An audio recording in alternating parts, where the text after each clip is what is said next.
Film की शुरुआत में हम कुछ गाड़ियों को देखते हैं जिसमें यूएस आर्मी के जवान एक सीक्रेट कंटेनर को कहीं ले जा रहे थे, और दूसरी तरफ हम देखते हैं कि एक कार में नई शादीशुदा कपल अपनी हनीमून के लिए उसी रास्ते से गुजर रहे होते हैं। वह कपल कार में ही रोमांस करना शुरू कर देते हैं, जिससे उनकी कार आर्मी के कंटेनर से टकरा जाती है। यह घटना देखा आर्मी के जवान काफी घबरा जाते हैं और फोन करके अपने आर्मी बेस से मदद मांगते हैं, बट आर्मी बेस से उन्हें तुरंत वहाँ से भागने के लिए कहा जाता है, क्योंकि वे लोग जिस कंटेनर को वहाँ से ले जा रहे थे, एक्सीडेंट के कारण उसका दरवाजा खुल जाता है। वह लोग वहाँ से भागते तभी उस कंटेनर से एक खतरनाक ज़ॉम्बी निकलता है, जो कि सीधा उन पर आक्रमण कर देता है। उसके ऊपर गोलियों का भी कोई असर नहीं होता। वह एक एक करके धीरे धीरे सभी आर्मी को मारना स्टार्ट कर देता है और धीरे धीरे सभी आर्मी को ज़ॉम्बी में कन्वर्ट कर देता है, जो कि अब उस ज़ॉम्बी के साथ शहर की तरफ आगे बढ़ते हैं। अब हम शहर की तरफ देखते हैं तो वहाँ भी ये ज़ॉम्बी वायरस तहलका मचाया हुआ रहता है। सभी लोग ज़ॉम्बी बन एक दूसरे को काट रहे होते हैं। गवर्नमेंट इन ज़ॉम्बी से परेशान होकर आर्मी की एक स्पेशल टीम बनाती है, जो लोग उन ज़ॉम्बी के बीच फंसे होते हैं उन्हें बचाने के लिए उन्हें भेजती है। वे लोग किसी तरह से कुछ लोगों को बचा पाते हैं, जिसके बाद उस शहर को पूरी तरह से सील कर दिया जाता है। अब हमें उसी स्पेशल आर्मी टीम का एक आदमी स्क्वाड दिखाया जाता है, जो कि अब उस आर्मी को छोड़ एक रेस्टोरेंट में काम कर रहा होता है। तभी वहाँ उसके पास एक विल तनाका कैसीनो माफिया उसके पास आता है और इससे एक डील करता है। वही स्कॉट से कहता है कि उस शहर के कैसीनो में मेरा 200 करोड़ रुपए फंसा हुआ है। अगर तुम वहाँ से 96 घंटे के अंदर उसे लेकर चले आओगे तो मैं तुम्हें 100 करोड़ रुपए दे दूंगा, क्योंकि 96 घंटे के बाद उस शहर को सरकार खुद ब्लास्ट से उड़ा देने वाली है। फिर तनाका का बॉडीगार्ड स्कॉट को उस कैसीनो का एक मैप देकर कल तक का समय देता है और बोलता है कि कल तक हमें कोई जवाब चाहिए। यह कहकर चला जाता है। अब हमें दूसरी तरफ दिखाया जाता है कि शहर के बाहर एक कैंप में स्कॉट की बेटी होती है, जो कि वहाँ पर फंसे सभी लोगों की मदद करती है। वही कैंप में गीता नाम की एक औरत होती है, जो कि अपने 2 बच्चों के साथ रहती है। शहर जाकर वहाँ से वह कुछ पैसे लाना चाहती है, जिससे उनके बच्चों की जिंदगी कुछ आसान हो सके, लेकिन कैट उसे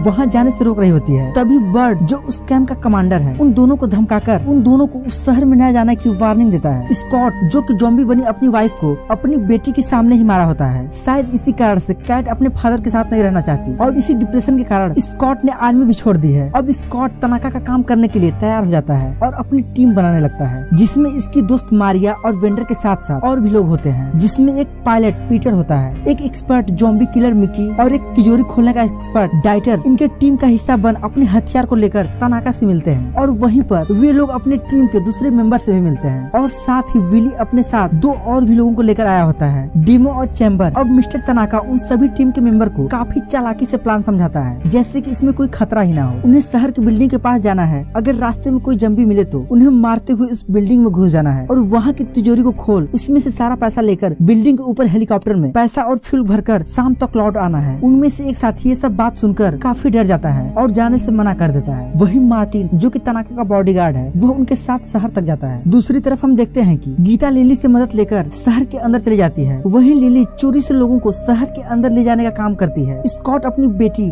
कैट की मदद से लिली से मिलता है और अपने सारे टीम के साथ अंदर शहर की तरफ जाने की तैयारी करने लगता है। जब कैट को पता चलता है कि गीता शहर के अंदर चली गई है तो वह काफी घबरा जाती है और उसी टीम के साथ गीता को बचाने के लिए अंदर शहर में चली जाती है। उधर लिली ब्रूट को भी उस टीम का हिस्सा बनाकर अंदर ले जाती है। जब अंदर आते हैं तो देखते हैं कि बहुत सारे ज़ॉम्बी मरे हुए दिखाई देते हैं और वे धीरे धीरे शहर की तरफ आगे बढ़ने लगते हैं। तभी उनके सामने ज़ॉम्बी बना हुआ एक खतरनाक टाइगर आता है, लेकिन वह बिना किसी को नुकसान पहुँचाए वहाँ से चला जाता है। तभी लिली ब्रूट के पैर में गोली मार के सभी साथियों को वहाँ के ज़ॉम्बी के बारे में बताती है और कहती है कि यहाँ पर 2 तरह के ज़ॉम्बी हैं, एक जो बहुत स्लो और कमजोर दिखते हैं और वहीं दूसरे जो काफी तेज और समझदार हैं, जिन्हें हम अल्फा ज़ॉम्बी कहेंगे। और अगर हमें यहाँ से आगे जाना है तो उनके लिए शिकार छोड़ना होगा, जो कि यह ब्रूट है। तभी उनके गोली की आवाज सुन वहाँ पर एक अल्फा ज़ॉम्बी की फीमेल क्वीन आ जाती है और वहाँ बाकी सभी लोग ब्रूट को ले जाते हुए देखते हैं। तभी लिली उनसे कहती है कि अब वो ब्रूट को भी ज़ॉम्बी बना देंगे। उसके बाद वे सभी लोग शहर की तरफ आगे बढ़ते हैं। फिर हमें वही शुरुआत वाला ज़ॉम्बी दिखाया जाता है, जो कि आर्मी बेस के कंटेनर से वहाँ से भागा हुआ था। दरअसल वही वहाँ का ज़ॉम्बी आर्मी का किंग है। वह ज़ॉम्बी किंग ब्रूट को भी काट उसे भी ज़ॉम्बी बना देता है। वही उधर स्कॉट की टीम स्लो ज़ॉम्बी की टनल से होते हुए आगे की तरफ बढ़ रही होती है। तभी तनाका का बॉडीगार्ड अपनी गलती से एक फीमेल टीम मेंबर को ज़ॉम्बी से मरवा देता है और बाकी सभी लोग वहाँ से आगे निकल जाते हैं। और कुछ टाइम बाद स्कॉट की टीम उस कैसीनो बिल्डिंग के पास आ जाती है, जहाँ उन्हें एक टीम की निशान मिलती है, जिन्हें तनाका ने उनके पहले वहाँ भेजा होता है। स्कॉट अपने सभी साथियों को अपना अपना काम करने के लिए बोलता है और उसके सभी साथी अपने अपने काम में लग जाते हैं। पायलट हेलीकॉप्टर के पास जाकर उसमें फ्यूल लोड करती है। वही तनाका का बॉडीगार्ड मार्टिन और लिली बिल्डिंग के बाहर पहरा दे रहे होते हैं। स्कॉट अपनी बेटी के साथ उस बिल्डिंग की पावर सप्लाई को चालू करके उससे कुछ अच्छी बातें कर रहा होता है, क्योंकि वे दोनों काफी दिनों के बाद मिले होते हैं। अंदर बिजली आते ही कुछ ज़ॉम्बी भड़क जाते हैं, जिन्हें डाइटर, मिक्की और वेंडर मारते हुए तिजोरी के पास चले जाते हैं, जहाँ वेंडर उनसे पहले तिजोरी के पास आए हुए लोगों के लाश को दिखाता है। वे लोग उसे देख थोड़ा डर भी जाते हैं। फिर भी वह डाइटर और निक्की को उस तिजोरी के लॉक को तोड़कर